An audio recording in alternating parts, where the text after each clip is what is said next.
Someone raised his hand. Yes. Thank you very much, Chairman. Congratulations, Honourable Minister Designate.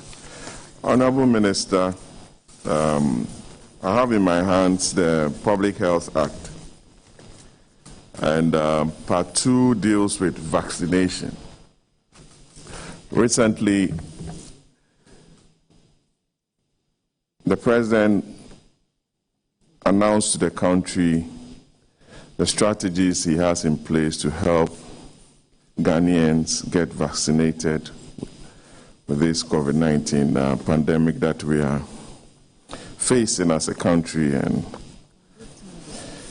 Part 2 of the Public Health Act mandates, Honourable Minister, mandates you to appoint other registered medical or veterinary officers and other persons certified by a senior medical officer with the necessary competence, skill, and knowledge to be able to assist a public vaccinator.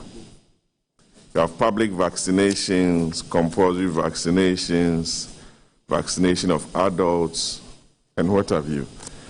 What strategies have you put in place should we procure these vaccines to get Ghanaians prepared and other certified vaccinators in place to be able to go around and administer the vaccines professionally as stipulated under the Public Health Act? Thank you. Thank you, Honourable Chair.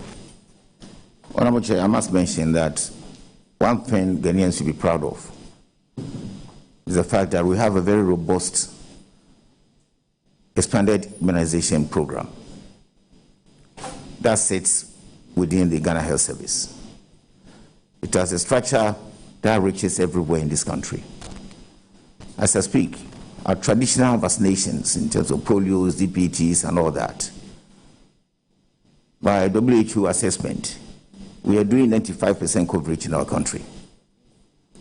So when we started developing the vaccine strategy for COVID vaccinations, we thought it wisely not to reinvent any wheel, but continue to rely on what is good for us. So if you look at the strategy when it's fully completed and confirmed, you will see that we're using Ghana Health Service infrastructure to actually do the vaccinations when COVID comes. We've started training those who are doing vaccinations, especially for even COVID, so that immediately we get a, how do I call it, the stocks. We can move in quickly to do our vaccination. Chair, as a follow-up to that question, I understand that some of these vaccines ought to be stored under certain conditions.